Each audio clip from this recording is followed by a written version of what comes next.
And we are live. Good morning. Well, hey, it's afternoon already here in Texas. But hey, ladies and gentlemen, this is Tim Gillette, and this is the Tim Gillette Show. And we bring you some of the coolest guests we can find. Today's guest is no different. I have been Facebook friends with this young lady for I can't tell you how long, and this is going to be our first verbal conversation with each other that's not done in comments ever. And you are all going to get to see it. All right. And she has been an influence to me because, we have different views of the world, but oh my gosh, she can actually talk about it calmly. She can show you love in everything she does, and her voice, when she actually brings her voice, I don't know if she's going to come on and sing today or not, but this is a girl who's got a voice, and that's what she helps people do, is get their voice out there in training. So, and I'm going to get it. And I'm still Ariella. I'm still worried about pronouncing her name right, because I don't want to offend you. You know that, Ariella. I don't want to offend you because I love you so much. Thank you. Ariella, it is so good to actually talk to you on camera. I know, it's like real time. Powerful.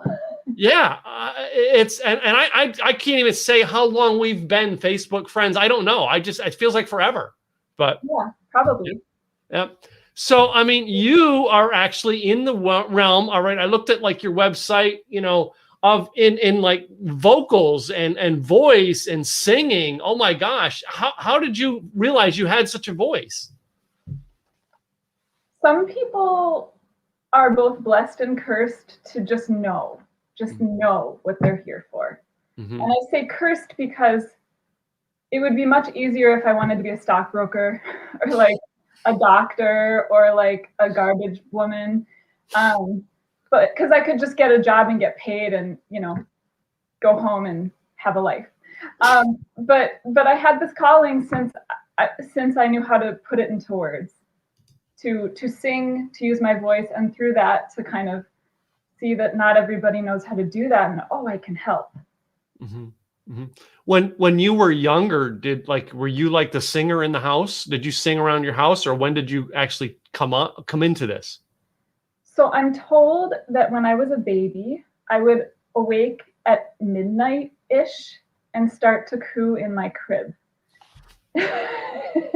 Wow. I'm also told that when I was in the car seat in the back, my bubby, which is grandmother in Yiddish, would sing a little melody, and then I'd repeat her verbatim, which isn't easy to do, but like my ear would hear what she did, and I'd be like, da, da, da, like right back. So, it is, it's just so inspiring. When I listen to something like, you did a vocal on Facebook just like a couple days ago, and I'll bet I've watched it 5 times. I'll bet I've watched it 5 times because there's something to your voice that is soothing.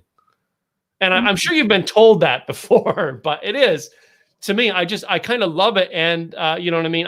I'm into music, but I'm into rock music, but still it is inspiring. Do you have does your voice inspire you, or you feel it's still the curse end of it? Well, at this point in life, almost 40, the curse is just like kind of mildly there beneath everything else. I just let the blessings pop up. The way I can answer that is I like the sound of my voice, yes, but it's not even the sound of my voice, it's how it feels. Like when I let myself sing and be free, and I get nervous just like everybody else. I was nervous for today because when was the last time I did anything live in this pandemic? Like, I was like, people are gonna see me. And it's just part of being a performer. You get nervous sometimes. But when I relax and let my voice just vibrate in my whole body, it feels good. And I think that's why it sounds good to other people, because if it feels good to me, they're gonna feel that empathically. Mm-hmm, mm-hmm. And to me, it's like I can't stand to hear the sound of my own voice. All right, when I can't listen to my own interviews, right, as a speaker. But like I would never think of singing. but I'm sure you have worked with people like me who want to soften the your throat muscles and stuff as well, though, correct? Absolutely. Yeah. Throat muscles. Okay. I have so much to say. I know. I know you have so much to say. I hope we can fit it all in 45 minutes. Really, I do. Totally. Well, first of all, I love, like, when I signed up to do this with you, I listened to some of your other podcasts. I was like, what am I getting myself into? And I love your voice for this. It's natural. It's free. It's like your personality. Like, it's not even our physical. Everyone worries about technique and the physical voice. And sure, that's a part of it. But who is it behind the voice? That is, who's the energy and the presence and the spirit and even the human body behind the voice. And that's what makes it powerful. And that's why I like listening to you. And that's hopefully why other people like listening to me. Yeah. And well, before the pandemic, all right. So I guess you're not out much, like, I'm not out speaking either, but before that, were you doing some, like, other than like senior TED Talk, but speaking and singing type stuff on stages, or were you just doing it as training and stuff in your own studio? It ebbs and flows. Sometimes I perform a lot, like that's my full-time gig, and then I coach on the side. And other times I coach mostly full-time and I perform on the side. The last number of years, it's been mostly coaching. And I started to direct a world music community choir in the winter, which I didn't really think it would be as enjoyable as it was. It was more like, how can my entrepreneurial mind create more opportunity to help more people sing and have an income and all of that? But it was really fun. Unfortunately, it's like the most dangerous thing we can do right now. Yeah. Have a bunch of people singing at me. Yeah. So I'm not out doing that as much, but I am coaching on Zoom. I've coached online for years, just internationally, but now most of my practice is online. And I'm really grateful for that opportunity and little opportunities like this to speak, because this is speaking publicly, to speak and to sing when necessary, which might happen today. So, again, before the pandemic, I realized now we're doing online, and I'm running all my classes online as well right now. But when we were doing it, were you hosting like workshops, where people would come in and you would go through a workshop and were you doing them around the world, around the country, or just in your hometown? Mostly in my hometown, but when I travel, I will often do a workshop wherever I am. Yeah. If you ever get when this is over, I'm going to say that when this is over and you come to Dallas, I'm having you at a workshop of mine just to do it because I want you here. But anyway. Oh, thank you. Yeah. I will do it. Yes. Yeah. I think it's because I've known you for so long, and I just want to be in the same room with you and give you a hug. But anyway, I know. Hugs. Yes, I do miss hugs as well. So. Now I did notice something on your personal page, all right, that you actually have a cat as well, that you post about your cat. Does your cat have a blog like mine does? No. Your cat has a blog? Yes. What does he write about? Well, because there is so much going on in the world and I don't voice my political or my personal opinions, my cat does. Oh, okay. Yeah, and cats can handle the backlash that comes. Yeah, because no one's going to argue with a cat. But still, the funny things that they do, like mine's older, mine's sick right now. And it's really saddened to me because I've only known this cat well. And I wasn't a pet person until I brought this. It was my stepson's cat. I brought him over here to take care of him. And then I decided I liked him and kept him. And now he's sick. And it's like, he's just behind the door over here in the bathroom. And it's just, I'm having to deal with his sickness now, but still watching when other people do videos of silly things like your mouse in the bowl. All right. The pet mouse. I got to ask, okay.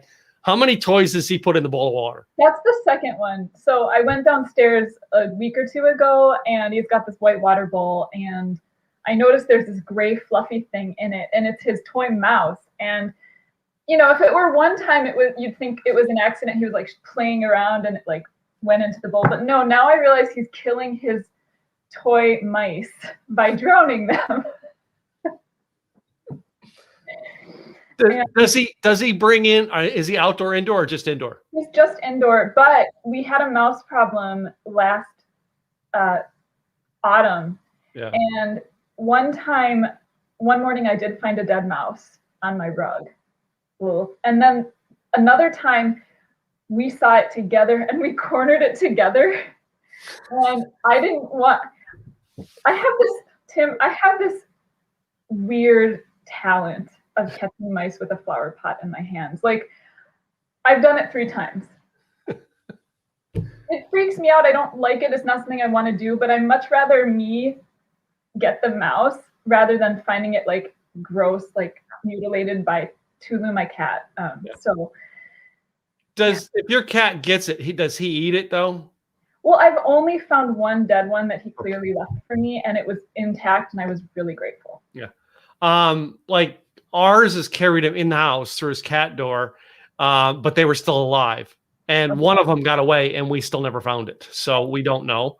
But like, if it gets loose and I can get it, I take it and put it outside. Mm-hmm. I don't want to be the one to end that mouse's life. I just don't. All right. If my cat wants to go outside and do it, I'm not stopping him, but I'm not going to be the one ending that mouse's life. I don't know if you're that way too. I don't. Can't, like those traps that kill. I can't. Yeah, I don't want, yes, I don't like mice in my house, but I'm not going to be the one to end its life. I'm going to put it outside. Yeah. Well, and for me, putting it outside in the winter is knowing that I will be ending its life unless it finds another home very soon. Yeah. But at least I'm not like doing it with my hands. Yeah, very true. So, but yeah, it's just interesting that, you know what I mean? So many people have the pets become part of their world. And I noticed that yours, when I seen the video, I'm like, I'm going to ask her about that video. Well, honestly, I live alone during this pandemic, and he is my support system at certain times. And I am so grateful for my fur baby. And I know that, I know that they're already a part of our family, but in this time I realized just how special they are. And I'm sorry about cats. Yeah. So in this pandemic, all right, now you're a single girl, and does your family live close or are they a distance from you? I'm a single woman. And sorry, single woman. All right. And my family does live close. Yeah. Okay. We recently, my brother and I moved our parents out of their home of 36 years into their next place, and that was like a process. Oh wow. So yeah, we in 2018 we moved my mom from the Poconos of Pennsylvania down here to Texas, and she sold the house that my dad built in like 1987. Wow. And yeah, that's a torturous thing to be able to get rid of, and I get it. You know what I mean? Like you said, it's a process. But now mom's close to me, and I'm glad in this pandemic my mom's close to me. All right, we see each other on almost a daily basis. When I had COVID, she had to stay away for 3 weeks. So yeah. And I think she finally gets her second what do they call it? My wife got it too, and I can't think. I don't even like. I'm not one of those people who are into those shots. She is. My wife is, and she has gotten it. She gets hers Saturday. But I'm so glad my mom's close. All right, and of course I'm married. I have a wife, so we're in the same house. But you are in the house by yourself.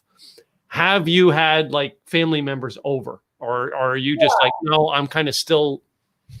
Like at some point you have to think, what is my mental health and my physical, like they're related, my mental and physical health. And if I don't see anybody, I mean, I've already had a tough time as it is, just seeing like a few people once in a while.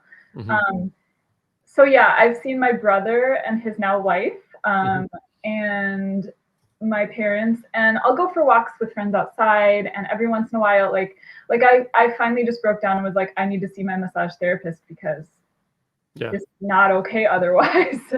And so, you know, it's really, for me, it's like tuning into myself. It's like, does this moment and person feel safe?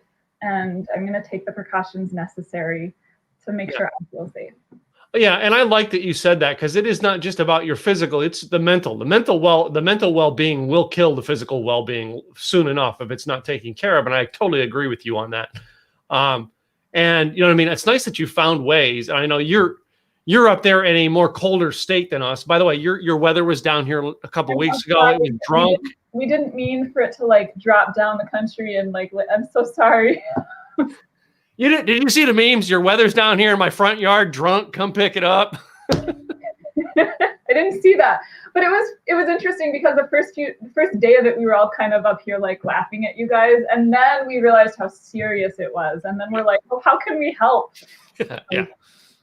Well, I grew up in the Northeast, and I grew up in the country, so I learned to take care of myself. You know what I mean? Right. But like my neighbors, we have a lady who lives back here who doesn't have internet, you can't get to her fireplace to fire it up. And it's like, oh my gosh. So like, we're worried about all them. And then you're in a pandemic, so you don't go into certain people's houses. I know. It's, yeah. It's interesting when everything becomes a risk. Like, when moving my parents, we had to see movers. We had to do all this physical work. We had to do all this stuff. And it was like, I was like, all right. I literally, when they were in their new place, I had to send my mom to the laundry room while the movers came in, and I directed them where to go. And I was really they were all sweaty. I'm like interacting with them. I'm like, all right, I'm at risk now, but it's much better than my mother. Yeah. So, I mean, with the mental and physical well-being, do you have an exercise routine or something you do and you've tried to keep up during the pandemic, like the walking, things like that? Yes, I have to walk outside every day. Otherwise I suffer. Which a few weeks ago, it was, we had a low of -20 for a few nights in a row, below 0. And it was icy, and I just couldn't. Like, there were days that I'm like, all right, I guess I won't be walking outside. And honestly, I didn't suffer in the moment, but afterward, I like realized how much I needed it. I do now meditate first thing every morning. That was always a struggle for me, but the struggle of not doing it now is worse than the struggle of doing it. And some mornings it's like the best thing, it feels great. Some mornings you just get through it, but those two things really help me. So, I mean, it's interesting you bring up meditation. Now, I have not figured out a way to carry my meditation practice through the pandemic, because my meditation was go to Starbucks, sit at a table with a cup of coffee in my hand and stare out the window. That was my meditation process. Well, I can't do that at Starbucks right now. So I've still like, I go sit in my truck. I do something, right? But are you uniform in yours? All right. Do you have a uniform thing? Is this like organized for you, or is yours? Well, I don't want to say yours is dumb, but mine's dumb. Sit at Starbucks and stare out the window. But anyway, it is. But it's healing. I'm going to tell you that it's dumb as it sounds. It's healing. Stop being so critical of yourself. I won't. I'll stop. Actually, it's beautiful. Like if that worked for me, I would love to do it. But no, it's uniform. And here's what's uniform. I'll tell you what's uniform, and then what's different. What's uniform is I have resistance to making my bed every day, but I know I feel better if I do. So first I'll make my bed. Then I decide, is it best for me to do like a silent meditation, or is it best for me to do a guided meditation?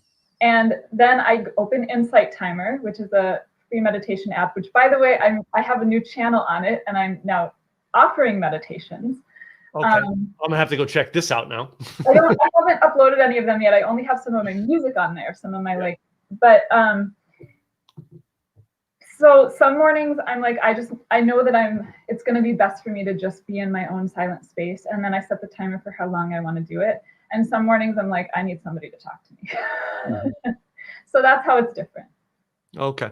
Well, I mean, and you know what I mean? I really wanted your input into it, because I know, like, you know, like you were talking about our voices. Right. This is our instrument. And if everything we've got to do to take care of this, even me for talking, you for singing, if we're not taking care of it with meditation, with physical, you know, eating, drinking the right things, it affects us. And I'm pretty sure it affects you if you don't get that. All right. And it affects the voice probably more so, you know what I mean, than mine. So. Yeah. And that's a good point. Like, again, most people, when they come to me and they want voice coaching, they think like, okay, I got to get all the technique right. But it really is the voice is connected to our brain. It's connected to our limbic system. It's connected to our fascia. It's connected to our tissue. It's connected to our body. It's our whole self. So when we do take care of ourselves in that way, it does create a stronger voice. Mm-hmm. Yeah, and if you'd have told me that in my 20s, I'd have laughed at you. But now in my 50s, I'm like, oh my God, I should have taken care of my voice 20 years ago. I should have been meditating 20 years ago. And isn't it funny? I know, you're still in your 30s. You're not quite 40 yet, correct? June, coming in June. You still look like my daughter who's 31. Okay. It's like, you still look like a young kid to me. But it's funny. 30s is that period of time where we get so much of insight, wisdom. Our senses seem to open up in our 30s. Did you find that to be true for you? Yeah. Our senses, what do you mean? Well, it's like, that's when I realized I needed to meditate. I needed to take care of my health. I needed to eat right. I needed to walk. I needed to exercise. It's like it's like the awareness of like, okay, this world is so much different, but if you don't take care of yourself, I'm not going to see 40. Right. And that's what I mean by the senses came alive in 30s. Absolutely. I remember, I think I was 35 or 34 or 35, and I had a photo shoot because as a singer and, we have photo shoots. And I looked at the photos and I was like, I'm an adult now. Like, it's just like something was like, and it annoyed me. But I was like, and then I remember staring at this lake at the park near my house. And I was staring at the lake and I'm like, whoa, this is the body I'm living in for the rest of my life. Like, it just dawned. So what you're saying, yes, I feel like, I know that the prefrontal cortex doesn't fully develop. I think it's like between the age of 25 and 30. And so in our 20s, we just take all these risks. We do all this crazy stuff. I don't know what I can say on this show. Oh, you can say whatever you want on my show. Crazy shit. We do it. We do all the crazy shit. I mean, the stuff I did I wasn't like, I didn't do irresponsible stuff. I just did way too much for this body at any one time. Because I didn't assess risk in the same way. I didn't realize what I needed. And I'm grateful for everything I did. But it was in my 30s that I actually got sick. I got chronic conditions for a long time because I didn't know how to listen to my body. Yeah. So people are always like, you listen to your body so well. Like, well, if I don't, she yells at me. Yeah. Exactly. And most people don't get that. And I know, I sense that about you. There's somebody who listens to the body because a voice person like you who can put that voice out, they have to listen to their body. If they don't, they're not going to be in the voice industry long. And it's unique. Mid-20s, I had a head injury that gave me a form of epilepsy. So I have had to take a medicine since age 26, all right, if I don't, all right, I have a seizure and then I can't drive and then I can't blah, blah, blah. All right. Any physical ailments you want to share with us or just leave it as a physical ailment? I got mononucleosis when I was 32. Wow. I mean, people get mono. Yeah. People get mono. Yeah. I think my daughter had mono as well, but she was 18, I think. The younger, the better. But it put me in my bed for about 6 months. I just never got my energy back. And even after the mono healed, I didn't get my energy back. I had chronic fatigue for the last, say, 7 years. And now it's 8 years later. And it wasn't until, I saw every kind of Western and Eastern medical doctor, naturopath, acupuncture, therapy, beautiful weird shamanic healing things, everything. I tried everything that I could find because I wasn't healing. And I had many other symptoms too. And it was, and every piece of that puzzle along the way helped me. But it wasn't until the last year and a half that I've actually started to really get out of my mind and into my body more fully. I think it's a lifelong process because we were brought up to be in our brain and Yeah. to figure out everything and think about everything. I'm calling what I'm doing rewilding now. I love that term. Oh my God. You should trademark that term. Yes. I was so excited I came up with it, and then around the same time I saw like on Instagram somebody else was saying that, and I was like, oh, I thought I came up with that. But then I was like, no, this is great. It's one of those brilliant things that is seeping into the world again, getting back to our innate wild nature. Cool. So, one of the things I was going to ask is like for me in my 30s, it was a side effect of the medication I'm on was depression. Mm-hmm. When you talk about like dealing with, dealing with, no energy, I had depression. Like I wanted to kill myself, depression. And my doctor wanted to put me on another medication, and my body, the self-check of this body going, so wait a minute, you're giving me a medication and now you're going to give me another medication to deal with the side effect of the medication. What's the medication you're going to have to give me to deal with the side effect of that one? I'm like, whoa. We got to find another way around this. All right. And I can tell you, like, yes, I still feel depression, but the biggest thing for me, and I study content because I'm an online blogger, but the movie, A Beautiful Mind, was the eye opener for me. Okay, if this guy can get around that with his mind to train it and control it, I can do it. And now you being someone in the realm of, body and healing and getting the voice right, have you sought out your own things like that going, you know what? Eastern medication didn't work. Western medication didn't work. My medication will work. I'll find a way. Do you get that way? Yeah. I mean, when you try everything, or I'm an anxious person. Mm-hmm. I have anxiety. When you try everything, and you're young too, like you were, and I am, and you are still, and like, you're like, no, I'm not willing to live my life like this, and no, I shouldn't have to take another pill and another pill and another pill. It really is all mind body. Like the mind and the body are not disconnected. They are one, but we think of them differently. And it is interesting. I mean, I have so many things I could say, but you use the word medicine, and we each have our own medicine. Like, and it's usually the thing we love to do. That we feel free when we're doing it, that we lose sense of all time and space, and we're just in it, and it's becoming us. And for me, that one of those things is singing.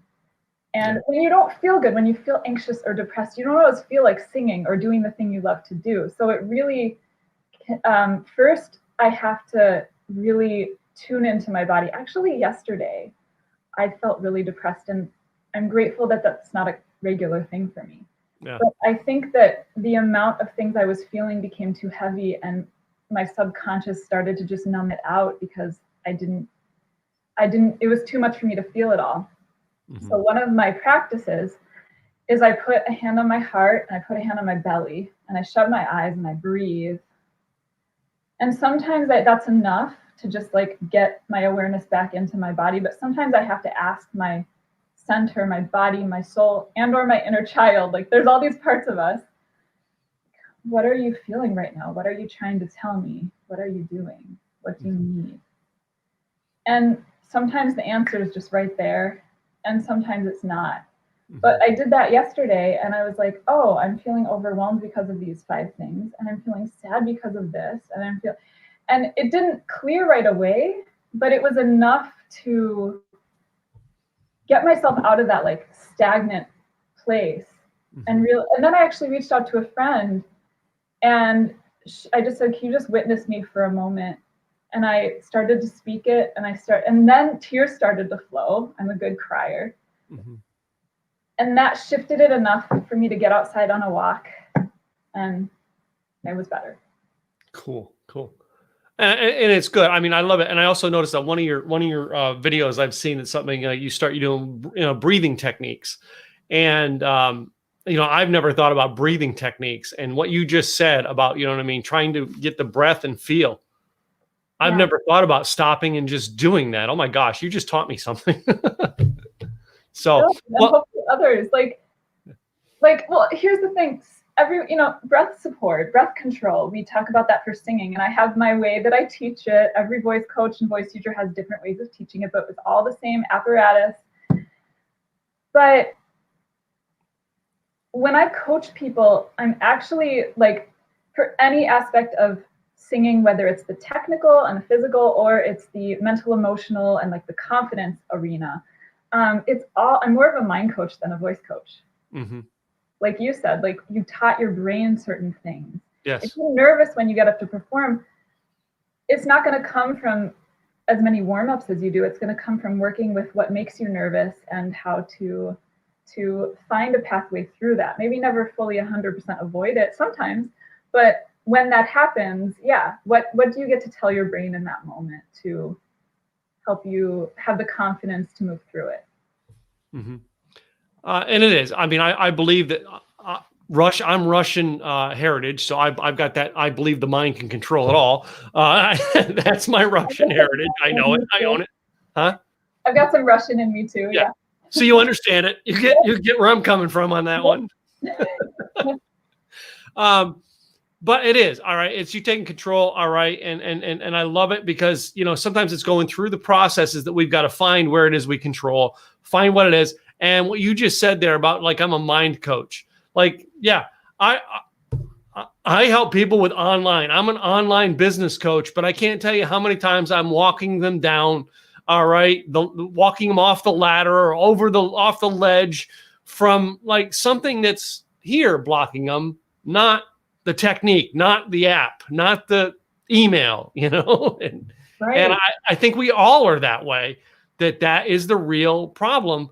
I was asked by a consultant early on in my days, and he said, "Hey, I'm willing to help you, but if we find that after all the processes that we go through, that we find that the processes weren't the problem and you were the problem, are you willing to fix the problem?"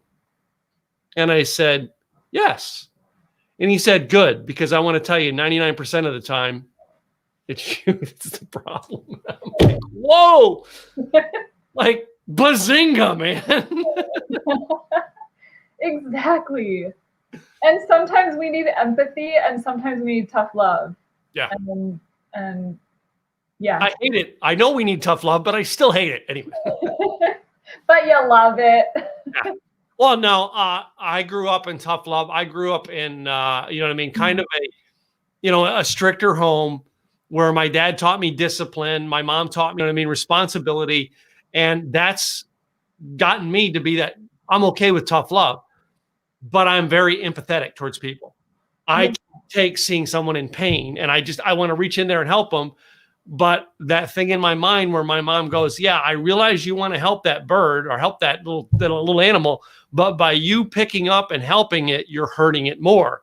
Mm-hmm. And I'm like, "But it's hurting and I don't want it to hurt." How are you on that? Tell me the truth. How do you feel when you get into positions like that? Do you want to help the bird out of the shell or do you want to go, "You can do this"?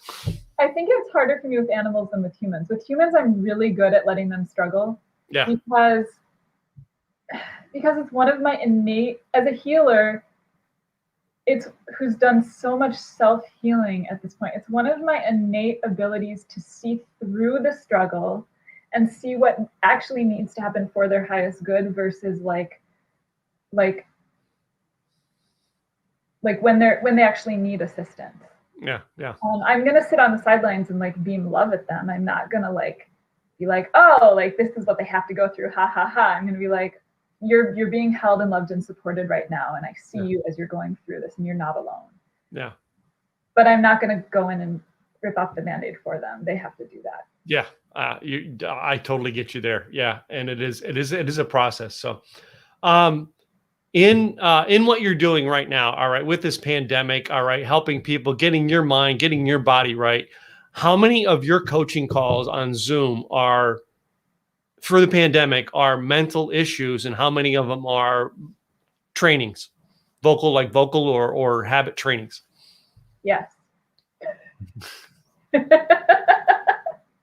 You can't have one without the other. Like Okay. Yeah, I get it. most of them are both. Yeah. So side note, I'm doing something in addition to vocal empowerment coaching called Heart and Soul Sessions, Okay. which helps people find alignment with whatever the voice of their heart and or soul are saying to them in their life. It can be in a tough situation, it can be just general in life, whatever is going on, because in the vocal empowerment coaching, so quickly I realized that was like, we often do that in the vocal empowerment coaching. And I wanted to have an opportunity for people, if they don't want to work on their physical voice, but they need help kind of aligning and attuning to their most inner voices and their truth. I love doing it. So I decided to also offer that as well. It's not on my website yet, but it will be. Cool. That's what we're all about, is we evolve. Mm-hmm. You know what I mean? Over time. What I was doing 10 years ago when I started this is totally different than what I'm doing 10 years later, you know? Totally. And that's it. We evolve as our skills evolve. We evolve as the world evolves. And you know what I mean? You've realized, okay, I'm here to help people. And that's my bottom thing. I'm not here to make money. I'm here to help people. Right. I happen to make a living helping people, but I'm here to help people.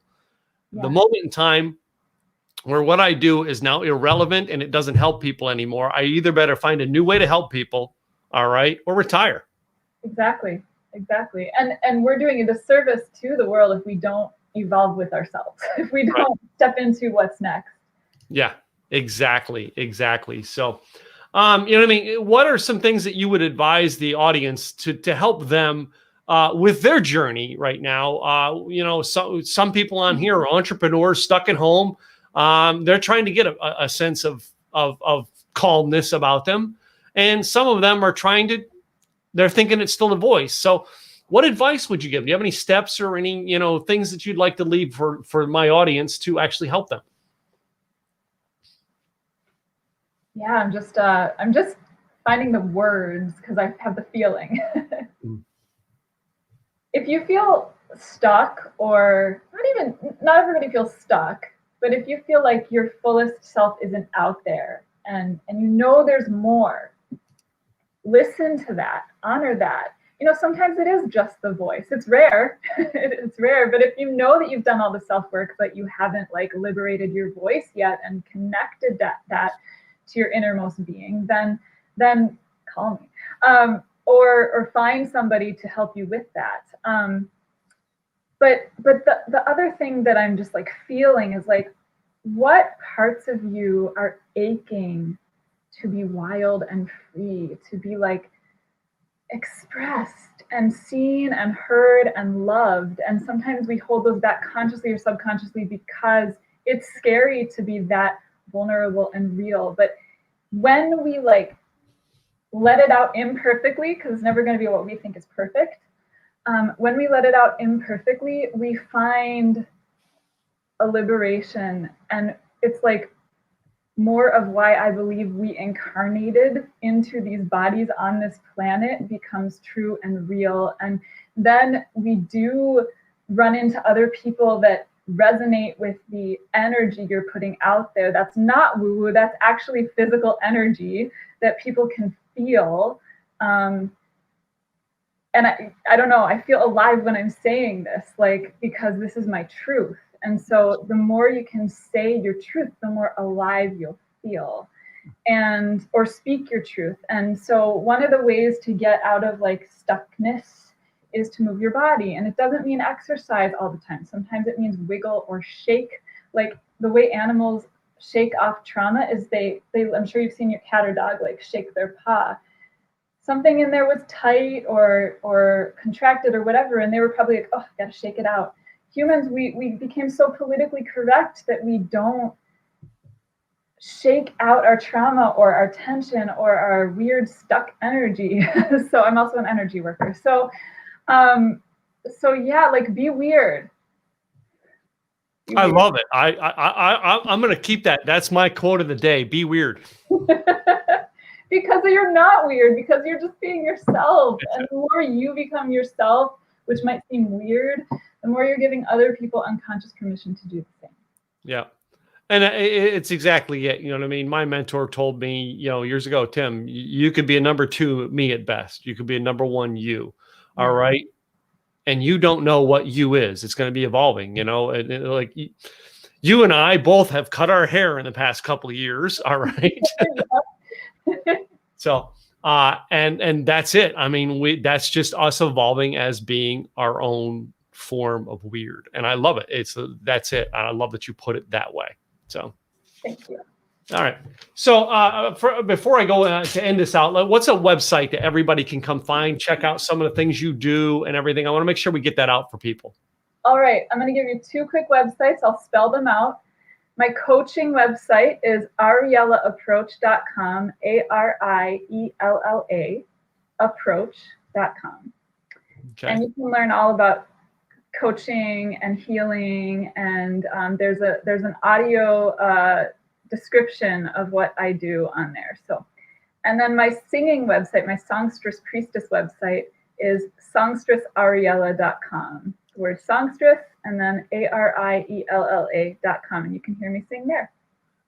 You know what? I actually was going to try to get that up and put it up there in the banners, and I didn't. Because I remembered you had 2, but I was trying to get 1 up anyway. Copy. Let's see how fast I'm good at working on the fly.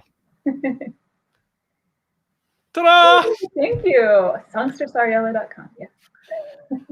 So, and I know I always ask for 1 website, but I know in your case you've got 2, and I appreciate you actually. I appreciate you actually coming on the show today and sharing with my audience some great things. And it's been great to actually talk with you. I do look forward to the day we get to have coffee or wine or hang out together, because since I've known you and started following you, I really have loved being a friend of yours. So, yeah. Ditto. Thank you. Well, and I'm going to be traveling more in the coming few years, just road tripping around the country. It's my intention. So I'll stop in Texas. Hey, in Texas, you got a place to stay. That's how much of a friend I count you as. So, yeah. Thank you. I can't tell you it's you know what I mean? It's not the 5-star Hyatt, all right?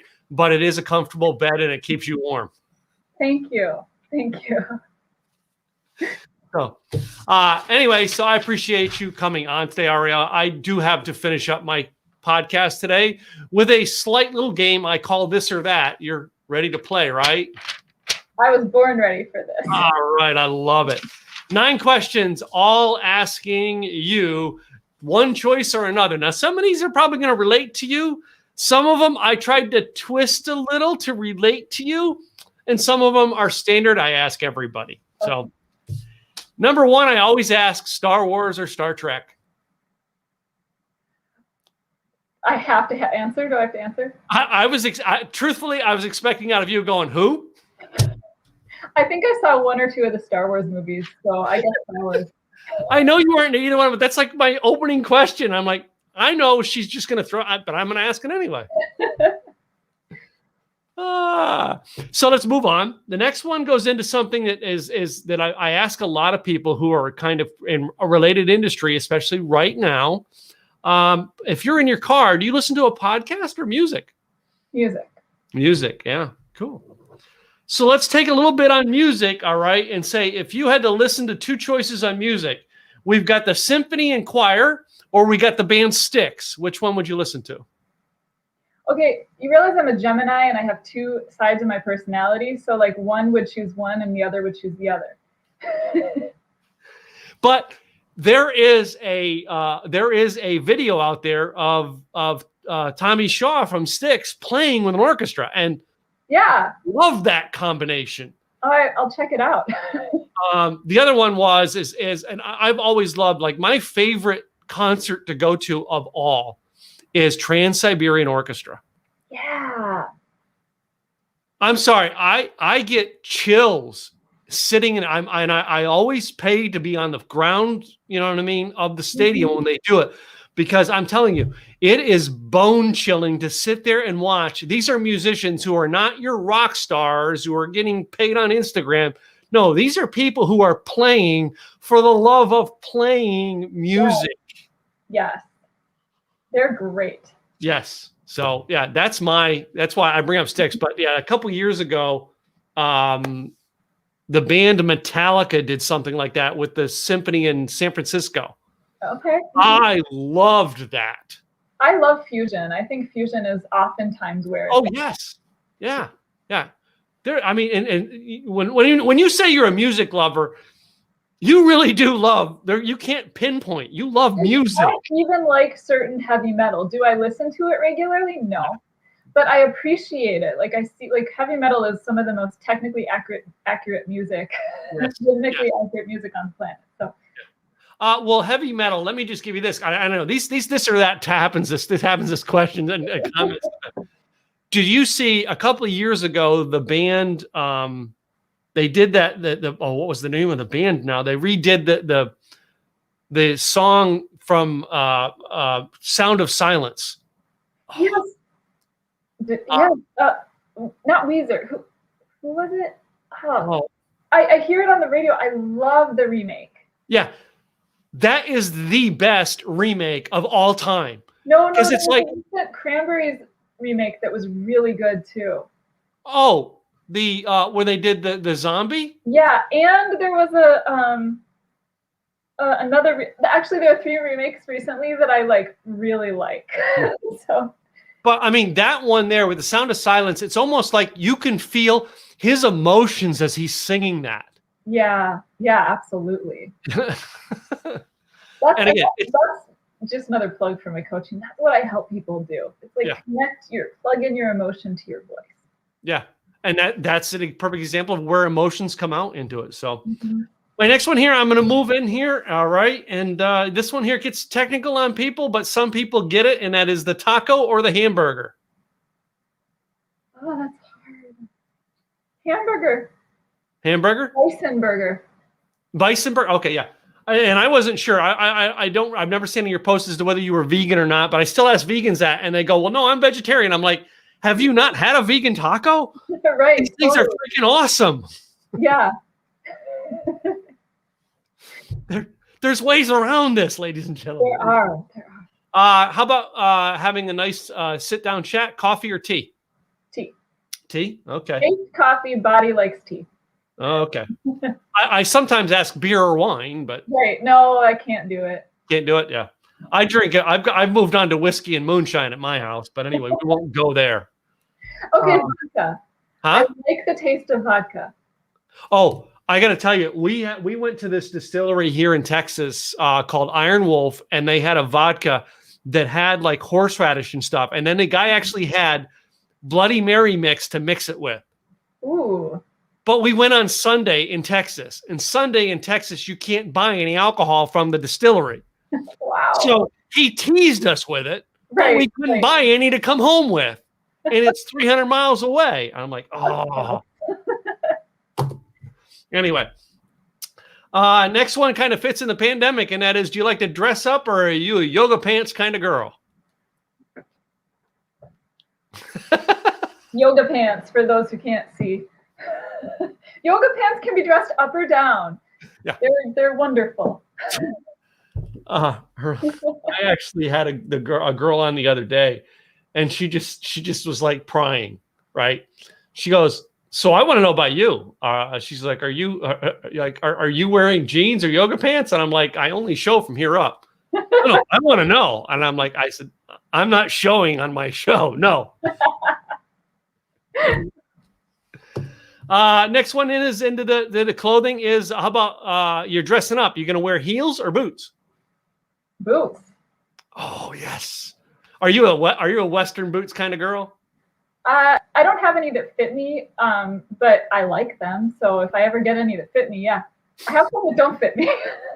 You come to Texas, we're going boot shopping, you and me. Oh, no, seriously, I love it.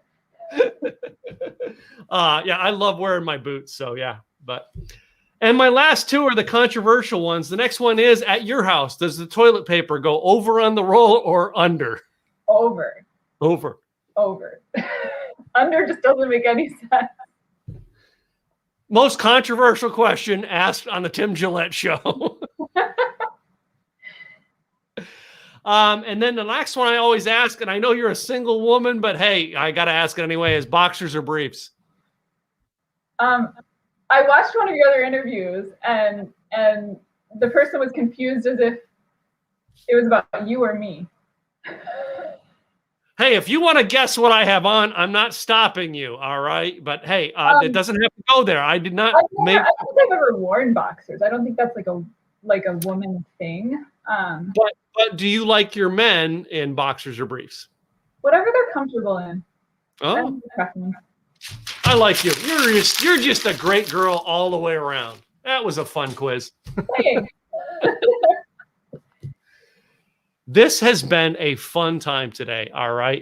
One more time, I want you to make sure you tell them your website so they can get a hold of you. And thank you for coming on today. Thanks, Tim. AriellaApproach.com. ARIELLA approach.com. Okay. Ariella, I thank you for being our guest today. All right. Sharing some valuable information with us. And we've shared personal, we've shared business. You've given us some great advice. I appreciate you being a guest today. Thank you so much for having me. It was fun. Cool.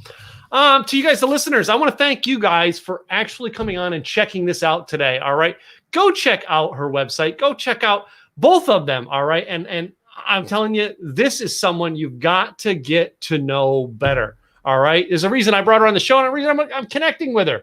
I always bring cool people on the show. You know it. So if you haven't subscribed, please go in and subscribe to the Tim Gillette Show where you get your podcast.